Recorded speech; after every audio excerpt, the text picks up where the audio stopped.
Hola, ¿qué tal? Un saludo a quienes vean este video.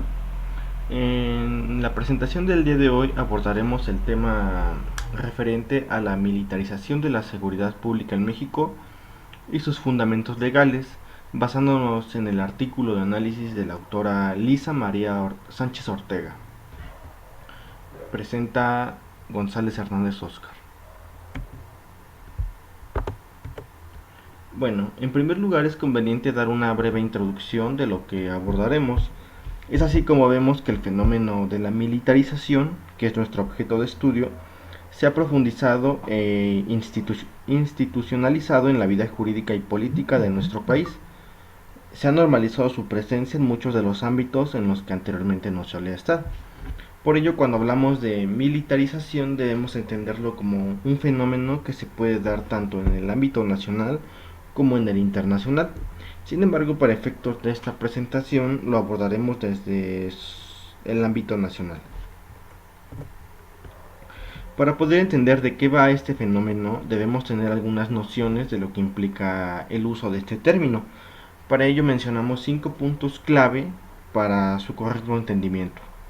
Ellos son, en primer lugar, el llamado a la participación e injerencia del ejército en tareas de seguridad pública, la subordinación de fuerzas policiales a la autoridad militar, la colocación de oficiales militares en puestos de seguridad pública y por último la incorporación de métodos militares en agencias de seguridad pública. Ante esto hemos visto que por parte del gobierno este tipo de acciones han sido justificadas con argumentos como el que el gasto público se ha optimizado, ya que el mantenimiento de las Fuerzas Armadas en la ausencia de conflicto exterior pues resulta sumamente costoso. Por ello se ha canalizado este cuerpo militar a la solución de problemas de corte interior, aunque el país no esté en medio de un conflicto armado. Ya como los antecedentes de la militarización de la seguridad pública, delimitándonos a un espacio temporal de 1940 a 1994, vemos que la participación de las Fuerzas Armadas en la vida pública no es un evento reciente, sino que más bien se trata de un proceso que se ha venido dando desde la primera mitad del siglo pasado. Vemos que esto inició con la lucha contra las drogas por parte de la entonces Procuraduría General de la República y de las Fuerzas Armadas en 1940, y que años más tarde la Secretaría de la Defensa Nacional tuvo un papel más relevante en la erradicación de cultivos. También vemos que ya para 1960 el despliegue de las fuerzas militares se extendió no solo a la lucha contra el narcotráfico, sino también al control de algunas guerrillas que estaban surgiendo y demás movimientos subversivos dentro del territorio nacional. Ya para 1975, ya después de que la Procuraduría General de la República anunciara la ejecución de un esfuerzo militar, se derivó en la que se denominó como la Operación Cóndor, que no fue otra cosa que un despliegue de elementos militares a lo largo y ancho de todo el territorio nacional, que ocasionó la subordinación de las autoridades civiles estas ante estas autoridades militares. Esta operación implementada en todo el país, al final, pues resultó en que dejó una serie de violaciones a los derechos humanos y un precedente de suma importancia para la intensificación de la militarización en la seguridad pública. Ya el inicio de la militarización en curso y sus fundamentos legales, de nuevo delimitándonos un espacio temporal de 1994 a 2006, es decir, de los sexenios de Ernesto Zedillo Ponce de León y el de Vicente Fox Quesada, pues vemos que las acciones que se emprendieron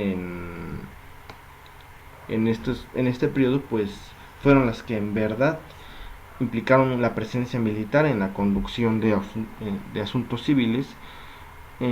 Por ejemplo, el aumento en el número de efectivos en labores relacionadas al control de drogas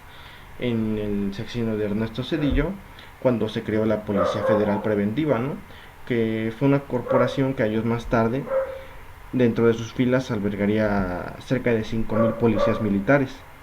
Además, vemos que se creó una de las instituciones más importantes del periodo sedillista, que fue el Sistema Nacional de Seguridad Pública. Asimismo, dentro de este organismo se creó el Consejo Nacional de Seguridad Pública. Bueno, estas instituciones u organismos tenían la enmienda de coordinar y distribuir competencias entre los tres órdenes de gobierno, y además se incluyen a los secretarios de Defensa Nacional y Marina, los cuales veremos más adelante como pues no fueron muy bien aceptados por algunos grupos y organizaciones civiles. Ante esto se promovió la acción de inconstitucionalidad 1-96 por el uso de militares en la seguridad pública, pues ante la creación de las instituciones y organismos anteriormente mencionadas, después de la reforma constitucional al artículo 21, decretado en diciembre del 94, pues meses después una minoría parlamentaria en el Congreso de la Unión advirtió sobre el riesgo que conllevaba que se incluyeran a jefes del ejército y marina en este tipo de instituciones de corte civil, por lo cual promovieron una acción de inconstitucionalidad argumentando que en tiempos de paz la participación de las Fuerzas Armadas debería limitarse a las propias de la disciplina militar y no como lo consideraban. Eh, pues esto también se debía a que aunque las Fuerzas Armadas no pueden actuar en materias ajenas a la disciplina militar, sí pueden hacerlo cuando la autoridad civil solicite su apoyo, siempre respetando las garantías individuales y lo que implica el bloque de constitucionalidad, ¿no? El fallo que emitió la Suprema Corte de Justicia de la Nación, pues resultó en diversas tesis jurisprudenciales que en resumen señalaban que las funciones de las Fuerzas Armadas necesitaban de un estudio sistemático de la constitución política y demás garantías individuales. También que el Ejecutivo puede disponer del Ejército para preservar la seguridad interior, siempre también teniendo en cuenta este respeto a las garantías individuales de las personas, y que el Ejército, la Fuerza Aérea y la Armada pudieran participar en pro de la seguridad pública, siempre y cuando fuera solo la solicitud expresa de las autoridades civiles. Bueno, pues años más tarde, durante la administración de Vicente Fox, se realizaron acciones en la materia, tales como el lanzamiento del operativo México Seguro y, y la Ley de Seguridad Nacional. El primero de ellos se inició en junio de 2005 en el estado de Tamaulipas y consistió en el despliegue masivo de militares que combatieron el narcotráfico, el tráfico de personas, el robo de vehículos, etcétera, o sea, entre otros delitos. Y por otra parte, también se creó la Ley de Seguridad Nacional, que sentó las bases legales para legitimar el actuar del Estado, ampliando la esfera de facultades de los grupos militares para intervenir en asuntos civiles en tiempos de paz. Esta ley de seguridad nacional, lo que tiene de relevante es que en ella se define lo que es la seguridad nacional y se entiende como aquel conjunto de acciones que tengan por finalidad el mantener la integridad, estabilidad y permanencia del Estado mexicano. Estas acciones implican la protección de la nación, su soberanía e independencia de las amenazas internas y externas, y también el mantenimiento del orden constitucional, la unidad de las partes que integran a la federación, es decir, las entidades federativas, la defensa legítima del Estado mexicano y por último la preservación de la democracia. Ya la militarización actual, su legalización e institucionalización, delimitándolo en el espacio temporal de 2006 al 2020, es decir, los sexenios de Enrique Peña Nieto, Felipe Calderón y la actual administración de Andrés Manuel López Obrador, pues vemos que en el caso de la administración calderonista se desarrolla el Plan Nacional de Desarrollo que abarca de 2007 a 2017, en el cual se estableció la estrategia México Seguro, en la que se pretendía un combate frontal y eficaz al narcotráfico y otras expresiones del crimen organizado. Además, en el gobierno de Calderón hay que señalar un dato muy importante que es referente a que se transfirieron cerca de 7.500 elementos del ejército y 2.500 de la Armada a la recién creada en aquel entonces Policía Federal, y además de que se extendieron los operativos a prácticamente todas las entidades federativas, y que sin embargo, pues a pesar de estos esfuerzos, instituciones como el INEGI señalan que entre 2007 y 2012 fueron asesinadas cerca de 121.163 personas, aunado al hecho de que la administración calderonista fue un antes y un después en el número de homicidios en el país, pues anterior a su gobierno en el país se registraban solo 8 homicidios por cada 100.000 habitantes, mientras que en su gobierno esta tasa se elevó a 24 personas asesinadas por cada 100.000 habitantes. Así vemos que en ese sexenio de 2006 a 2012, pues las Fuerzas Armadas incrementaron su participación en tareas de seguridad pública, en parte gracias a las sentencias de la Suprema Corte y en parte a la Ley de Seguridad Nacional. Pues este intento, este proceso derivó también en un intento de reforma constitucional a la Ley de Seguridad Nacional,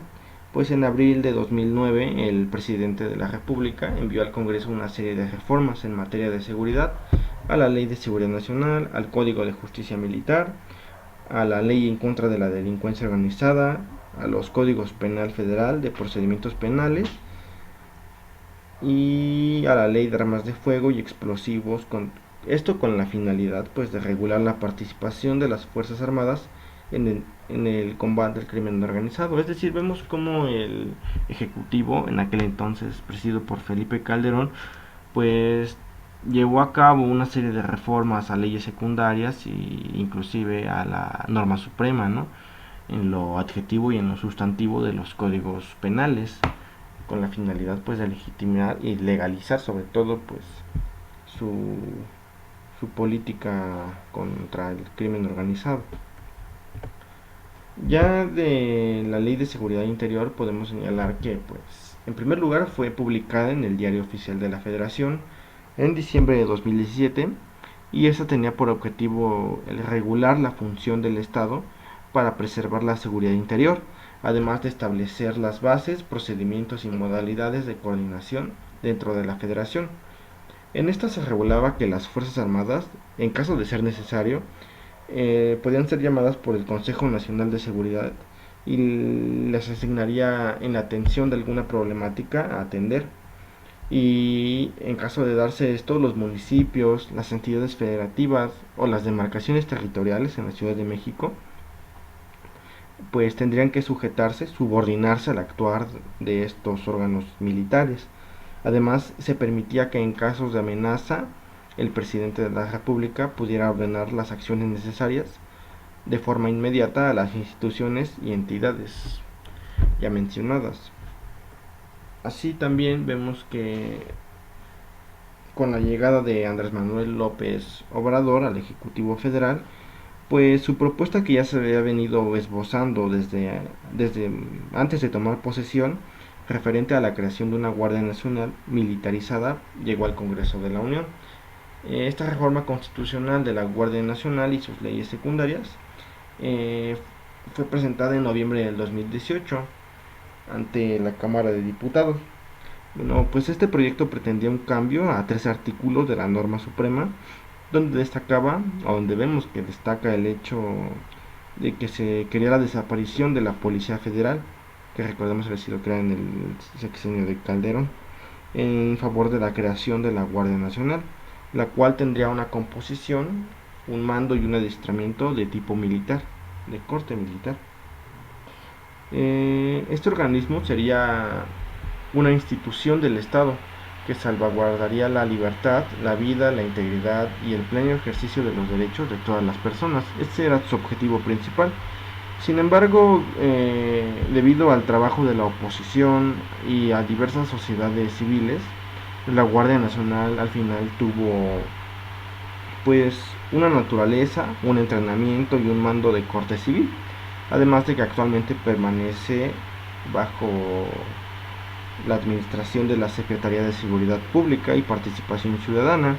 y es controlada por autoridades civiles, no por autoridades de corte militar. Pues en suma observamos cómo la seguridad pública en México se ha venido transformando, tomando cada vez más aspectos militares, y esto se ha legitimado y legalizado gracias a la modificación constante en el marco jurídico nacional con la finalidad de acrecentar las facultades de las Fuerzas Armadas, por lo que se puede llegar a afirmar que en México actualmente es más importante garantizar la seguridad del Estado mexicano que garantizar pues la seguridad a los particulares, a los propios individuos, a las personas en su esfera de derechos. Asimismo, se observa que algunos de los entes afectados ante este tipo de implementaciones militares pues son las entidades federativas, los municipios o las demarcaciones territoriales, pues han perdido parte de su soberanía de acuerdo a las condiciones impuestas en situaciones de auxilio. Es decir, vemos como estas órdenes de gobierno, en caso de ser necesario, pues tienen que subordinarse ante autoridades militares para poder dar solución a conflictos, lo cual pues se puede decir que es un riesgo para la federación. Y pues esto ha sido todo de mi parte, espero que les sirva lo antes expuesto y reciban un cordial saludo. Gracias por su atención.